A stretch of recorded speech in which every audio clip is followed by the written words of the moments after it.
Então, gente, a gente está continuando agora, né, o nosso assunto com a parte do aquecimento. Então, a gente saiu lá do alongamento, vocês entenderam os benefícios que o alongamento traz. Agora a gente vai ver um pouco dos benefícios do próprio aquecimento, tá bom?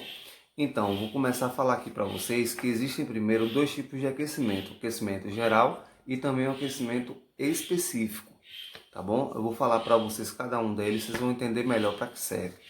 Então, os principais objetivos fisiológicos do aquecimento geral são obter um aumento da temperatura corporal, da temperatura da musculatura e preparação do sistema cardiovascular e pulmonar para atividade e desempenho. Então, o próprio aquecimento já diz o nome, né?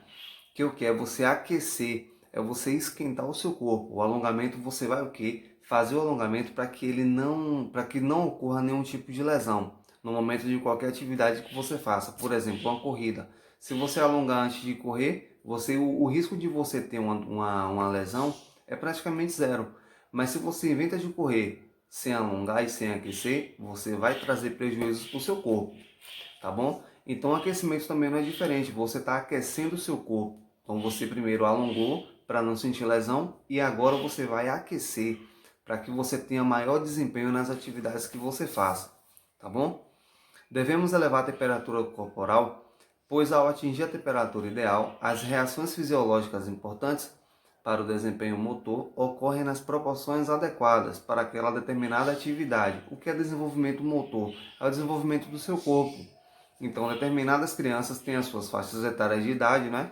Então, cada desempenho motor é diferente, cada desenvolvimento é diferente. Então, eu não vou poder botar uma criança de 5 anos para correr como uma criança de 10 anos, porque o avanço já é totalmente diferente, as idades são diferentes, entendeu? Então, o desempenho motor é isso, tá bom?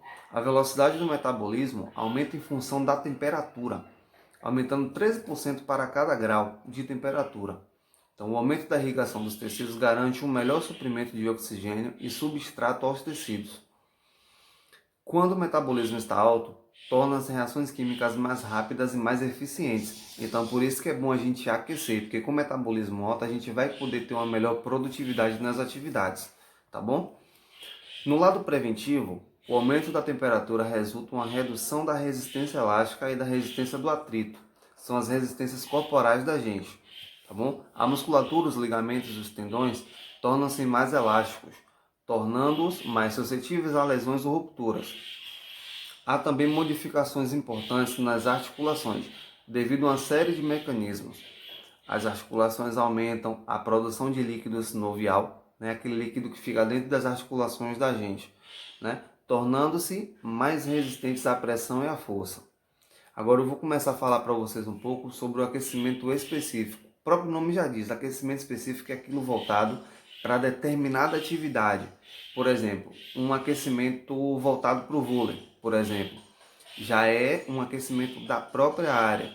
Um aquecimento voltado para a corrida, já é um tipo de aquecimento. Então é denominado aquecimento específico, tá bom? Então, o aquecimento específico, ele deve ser realizado após o aquecimento geral. Então, primeiro a gente faz o geral, do corpo todo, dá uma aquecida, pode correr, pode fazer o que quiser, para depois a gente treinar o aquecimento, né, específico, tá bom? Esse tipo de aquecimento é fundamental nas modalidades esportivas coordenativas. Então, aquilo que eu disse, é aquela específica daquela área, tá bom? Consiste em exercícios que se assemelham tecnicamente aos que serão executados na atividade posterior. Deve conter exercícios de alongamento e relaxamento que funcionam como uma profilaxia de lesões. É aquilo que eu falei, para evitar, né, para que a gente não tenha lesões durante a atividade. Além de garantir um bom alongamento da musculatura que será trabalhada. Então, tem aqui também, né, que fala assim, ó, com exercícios direcionados aos principais grupos musculares da atividade, há um redirecionamento sanguíneo para essas regiões, tornando-as mais irrigadas e supridas de oxigênio. Isso quando a gente aquece, um aquecimento específico, né? O sangue ele vai circular muito mais para o seu corpo, é, voltado mais para aquela área que realmente a gente está alongando mais e aquecendo mais. Então, por isso que o específico, o bombeamento sanguíneo ele é muito maior, tá bom? Isso porque o aumento da temperatura corporal não é proporcional ao aumento da temperatura muscular. existe uma diferença na velocidade de aumento das temperaturas. Aí existe aqui alguns fatores, né, que influenciam bastante nessa parte do aquecimento, que é o quê? Que é o fator idade, né, o fator estado de treinamento, disposição psíquica, período do dia que você vai aquecer também, né, modalidade esportiva que você vai escolher para poder aquecer, temperatura ambiente e o momento do aquecimento. Então, o que é o fator idade? Né? É a variação do tempo da intensidade também, de acordo com a idade. Então, a determinada idade, a gente não pode também voltar muito... por exemplo, um idoso. Eu não vou poder botar um idoso para aquecer com uma criança mais nova. Por quê? Porque a criança mais nova está muito mais disposta. Né? E isso também depende, isso é relativo, mas o fator idade ele interfere bastante nesse sentido aí, porque quanto mais velha a pessoa, mais cuidadoso e gradual o aquecimento ele deve ser, por causa dos ossos. Os ossos também não suportam tanta carga, né? Porque já está idoso, já está envelhecendo, devido ao ciclo da vida, né? Tem um estado de treinamento também. Quanto mais treinada é a pessoa, mais intenso deve ser o seu aquecimento. Então, o aquecimento de uma pessoa voltada já para o atletismo não pode ser igual a uma pessoa que está começando agora. Então, depende muito desse fator aí também, né? A disposição psíquica, que fala de quê? A falta de motivação, né? Reduz os efeitos do aquecimento.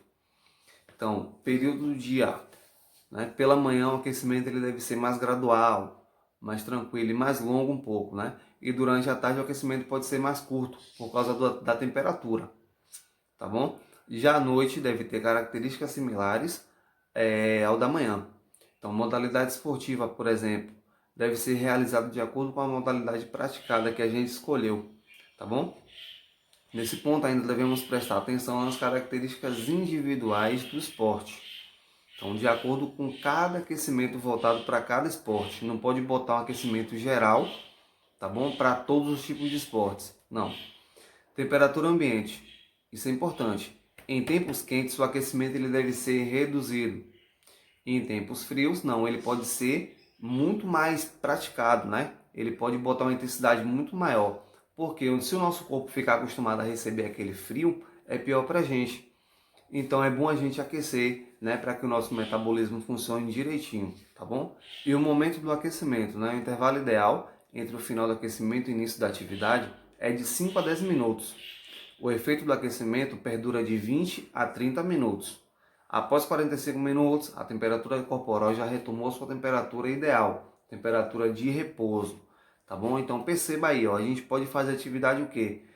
A cada 20, 30 minutos do nosso dia a dia. Não tem problema nenhum, tá bom? Então é importante que vocês frisem isso na mente de vocês, tá? E na próxima aula a gente vai ver muito mais assuntos também voltados pela própria prática da atividade física, tá bom, gente? Um abraço para vocês, fiquem com Deus.